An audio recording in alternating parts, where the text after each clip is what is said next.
Hello, welcome to my channel. எல்லாரும் எப்படி இருக்கீங்க?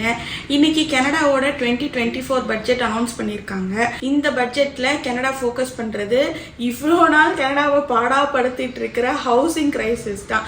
ஸோ இந்த பட்ஜெட்ல ஹவுசிங் கிரைசிஸ்க்கு கனடா என்னெல்லாம் ஸ்டெப்ஸ் எடுக்க போறாங்க, அதை அவங்க எப்படி சால்வ் பண்ண போறேன்னு சொல்றாங்க.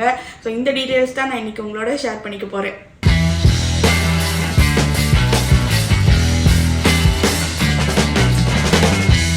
இந்த ஹவுசிங் பிரச்சனை வந்து கனடாவில் இப்போ இருக்கிற பிரச்சனை இல்லையா, இதுக்கு முன்னாடியும் வந்துச்சான். எப்போன்னு கேட்டிங்கன்னா ரொம்ப வருஷத்துக்கு முன்னாடி, அதாவது செகண்ட் வேர்ல்டு வார் டைமில். ஸோ அப்போ என்ன ஆயிருக்குன்னா, சோல்ஜர்ஸ் எல்லாம் திரும்ப நாடு திரும்பும் போது அவங்களுக்கு வந்து வீடு இல்லை. அது மட்டும் இல்லாமல் இந்த வார் முடிச்சுட்டு நிறைய பேர் எல்லாம் கலந்துருப்பாங்கல்ல. ஸோ கனடாக்குள்ளே நிறைய பேர் உள்ளே வரும்போது அவங்க நிறைய பேருக்கு வீடு இல்லாததுனால, ஏன்னா பாப்புலேஷன் திடீர்னு ஜாஸ்தி ஆகிடுச்சு, வீடு இல்லை, அவங்களுக்கு ஒரு வழியே இல்லையா, அப்போ வந்து வீடு கட்டணும் அப்படிங்கிற சூழ்நிலையில தான் இருந்திருக்காங்க. ஸோ அப்போயும் வந்து அவங்க இதே மாதிரி நிறைய நம்பர் ஆஃப் வந்து ஹவுசஸ் வந்து பில்ட் பண்ணியிருக்காங்க.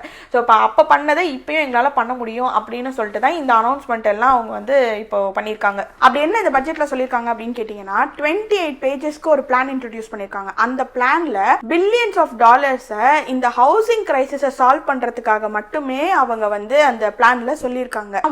பில்டிங் மோர் ஹோம்ஸ், அதுக்கப்புறம் ரெண்ட்டுக்காக இருந்தாலும் சரி, வீடு வாங்குறதுக்காக இருந்தாலும் சரி ஈஸியாக கிடைக்கிறது. மூணாவது, இந்த ஹோம்லெஸ் பீப்புள் யாருக்கெல்லாம் வீடு அஃபோர்டபிலிட்டி இல்லையோ அவங்களுக்கெல்லாம் அஃபோர்டபிலிட்டியை உண்டு பண்றது. ஸோ இந்த மூணை தான் அவங்க மெயினாக டார்கெட் பண்றது. பில்டிங் மோர் ஹோம்ஸ்னா என்ன?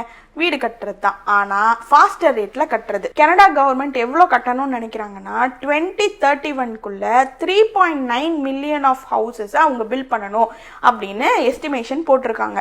அப்படி பண்ணா மட்டும்தான் கனடால இருக்கிற ஹவுசிங் கிரைசிஸை சால்வ் பண்ண முடியும். அப்ப அவ்வளோ ஃபாஸ்டர் ரேட்ல வீடு கட்டணும்னா இந்த ஹோம் பில்டர்ஸ் எல்லாம் வந்து அட்ராக்ட் பண்ணணும்ல. ஸோ அப்போ அதுக்கேற்ற மாதிரி அவங்க நிறைய வந்து டாக்ஸ் ரிஃபார்ம்ஸ் எல்லாம் கொண்டு வந்திருக்காங்க. அது மட்டும் இல்லாம அவங்க என்ன சொல்லியிருக்காங்கன்னா, இப்போ அவங்க கட்ட போற வீடு வந்து கனடால இத்தனை வருஷத்துல பார்க்காத அளவுக்கு அவங்க வந்து வீடு கட்ட போறதா சொல்லியிருக்காங்க. ஸோ கனடால இது வரைக்கும் ஒரு லே அவுட்ல கட்டியிருப்பாங்கல்ல வீடெல்லாம், ஸோ அந்த மாதிரி கட்டாம எனர்ஜி எஃபிஷியன்ட்டா கட்டணும் அப்படின்னு அவங்க பிளான் பண்ணியிருக்காங்க. எதனால அப்படின்னா, நம்ம வீடை எனர்ஜி எஃபிஷியன்ட்டா கட்டணும் அப்படின்னா நம்மளோட யூட்டிலிட்டி பில்ஸும் கம்மி ஆகும். ஸோ அவங்க அதையும் வந்து டார்கெட் பண்றாங்க. ஸோ மெயினா அவங்க எப்படி இவ்வளோ நம்பர் ஆஃப் வீடு நான் கட்ட போறேன் அப்படின்னு சொல்றாங்கன்னா, ஃபர்ஸ்ட் வந்து அவங்க ஒரு வீடு கட்டுறதுக்கான காஸ்ட் இருக்கும்ல, ஹோம் பில்டிங்கோட காஸ்ட், அதை வந்து அவங்க கம்மி பண்ண போறேன் அப்படின்னு சொல்றாங்க. அதை கம்மி பண்ணாதான் நிறைய ஹோம் பில்டர்ஸ் வந்து வருவாங்க நிறைய வீடு கட்டுறதுக்கு அப்படின்னு அவங்க பிளான் பண்ணி வச்சிருக்காங்க. இப்போ ஹோம் பில்டிங்கோட காஸ்ட் மட்டும் குறைச்சா போதாது இல்ல, ஸோ இப்போ ஹோம் பில்டர்ஸையும் அட்ராக்ட் பண்ணணும்ல. இப்போ அதுக்கு வந்து அவங்க என்ன பண்ணியிருக்காங்கன்னா, டாக்ஸ் பாலிசிஸை வந்து இன்ட்ரடியூஸ் பண்ணியிருக்காங்க. ஸோ அவங்களுக்கு வந்து நிறைய இன்சென்டிவ்ஸ் கிடைக்கும். அவங்களுக்கு நிறைய ப்ராஜெக்ட்ஸ் ஆன்கோயிங்ல இருந்துச்சுன்னா நிறைய இன்சென்டிவ்ஸ் கிடைக்கும். ஸோ அதுக்காக இப்போ இங்கே ஜிஎஸ்டி இருக்குல்ல, குட்ஸ் அண்ட் சர்வீஸ் டாக்ஸ், அதை வந்து இப்ப இந்த ஹவுசிங் யூனிட்ஸ், ஃபார் எக்ஸாம்பிள் ஸ்டூடெண்ட்டுக்காக கட்டுற வீடுகள், அப்புறம் வந்து சீனியர் சிட்டிசன்ஸ்க்காக கட்டுற வீடுகள், ஸோ இந்த மாதிரி இருக்கிற ப்ராப்பர்ட்டிஸ்க்கெல்லாம் வந்து அவங்க ஜிஎஸ்டியை வந்து எலிமினேட் பண்றதுக்கும் பிளான் வச்சிருக்காங்க.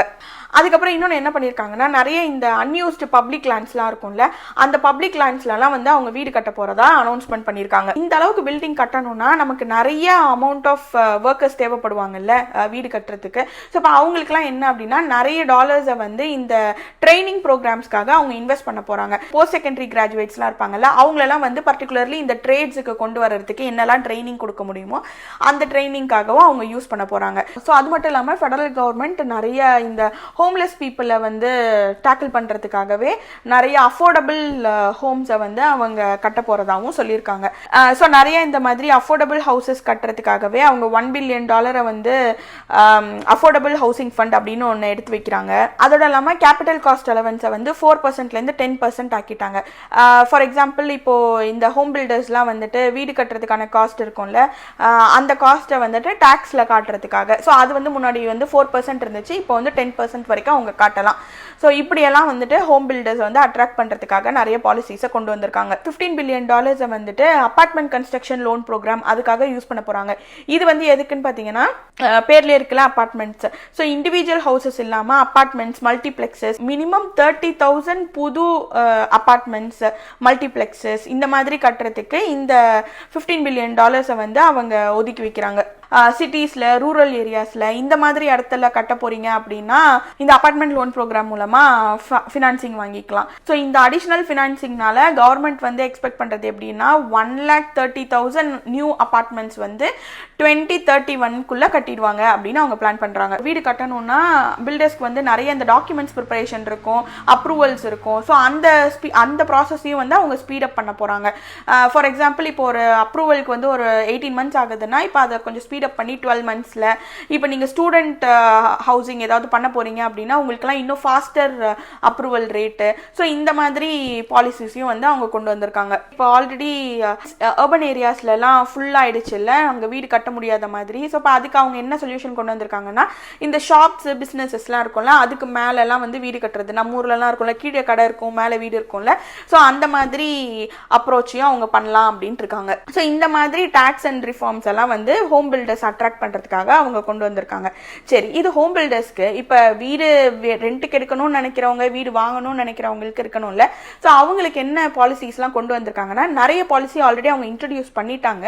பட் ஆனாலும் இந்த பட்ஜெட்ல வந்து அவங்க வந்து ஸ்டேட் பண்ணியிருக்காங்க. ஸோ இப்போ இந்த ரெண்டர்ஸ்க்கு என்ன பண்ணியிருக்காங்க அப்படின்னு பார்த்தீங்கன்னா ரெண்டர்ஸ் பில்ஸ் ஆஃப் ரைட்ஸ் அப்படின்னு கொண்டு வந்திருக்காங்க. இந்த பில் ஆஃப் ரைட்ஸ்ல அவங்க என்ன சொல்ல வராங்கன்னா இப்போ ஒரு வீடு நம்ம வாடகைக்கு எடுக்க போறோம்னா இப்போ இதுக்கு முன்னாடி அந்த ப்ராப்பர்ட்டியில இருந்திருப்பாங்கல்ல ரெண்ட்டுக்கு, அவங்க வந்து என்ன ரெண்ட் கொடுத்தாங்க அப்படிங்கிற டீடைல்ஸ் எல்லாம் லேண்ட்லார்டு வந்து புதுசா வர டெனன்ட்டுக்கு கொடுக்கணும். அந்த மாதிரி ஒரு டிரான்ஸ்பரன்சி இருந்தாதான் ஒரு ஹெல்தி பார்கெனா இருக்கும். ஏன்னா இப்போ நான் ரீசெண்டா கூட சொல்லியிருப்பேன், லேண்ட்லார்ட்ஸ்லாம் வந்து ரொம்ப ஹை ரேட்டா வந்து ரெண்ட் கொடுக்குறாங்க வீடு அப்படின்னு நான் சொல்லியிருந்தேன். ஸோ அதை எல்லாத்தையும் அவாய்ட் பண்றதுக்காக தான் வந்து இந்த பில் ஆஃப் ரைட்ஸை இன்ட்ரடியூஸ் பண்ணியிருக்காங்க. முன்னாடி வந்து வீடு வாங்கணும்னு நினைக்கிறவங்களுக்கு மட்டும்தான் இந்த ரைட்ஸ் இருந்துச்சு. அதாவது இப்போ ஒரு வீடு வாங்க போறோம்னா லாஸ்டா வந்து அந்த வீடு வந்து என்ன ரேட்டுக்கு வந்து வித்திருக்காங்க அப்படிங்கிற டீடைல்ஸ் எல்லாம் வந்து வீடு வாங்குறதுலயும் விற்கிறதுலயும் நமக்கு தெரியும். பட் வாடகை போறவங்களுக்கு தெரியாது. இப்போ ரெண்ட்டுக்கு போறவங்களுக்கும் இந்த ரிசோர்சஸ் வந்து அவைலபிளா இருக்கணும், லேண்ட்லார்ட் வந்து கொடுக்கணும் அப்படின்னு சொல்லியிருக்காங்க. என்ன கேட்டா இது ஒரு நல்ல மூவ் தான். ஏன்னா நியூ கமரா ஒருத்தவங்க வராங்கும் போது அவங்களுக்கு தெரியாதுல்ல, ஒரு ஐடியாவே இருக்காது ஒரு இடத்துல ஒரு ப்ராப்பர்ட்டி என்ன ரெண்டலுக்கு போகுதுன்ட்டு.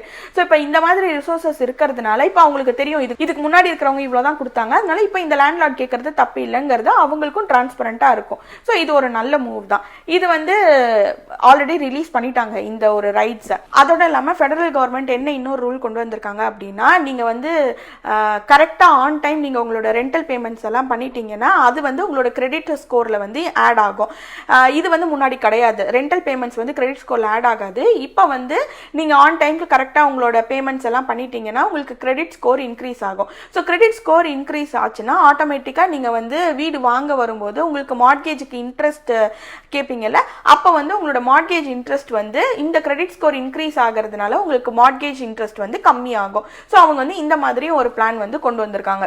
அதுக்கப்புறம் என்ன இப்போ இன்னைக்கு கொண்டு வந்திருக்காங்க அப்படின்னு பார்த்தீங்கன்னா ஃபர்ஸ்ட் டைம் ஹோம் பையர்ஸ் இருக்காங்கல்ல, இந்த ஃபர்ஸ்ட் டைம் ஹோம் பையர்ஸ்க்கு இதுக்கு முன்னாடி வந்து மேக்ஸிமம் 25 years தான் வந்து அமார்டைசேஷன் பீரியட் இருந்துச்சு. அதாவது நம்ம ஊர்ல டென்யூர் போடுவோம்ல இஎம்ஐ ரீபே பண்றது, ஸோ அது வந்து 25 years தான் இருந்துச்சு. இப்போ வந்து ஃபர்ஸ்ட் டைம் ஹோம் பையர்ஸ்க்கு அதை வந்து 30 years தான் ஆக்கிட்டாங்க.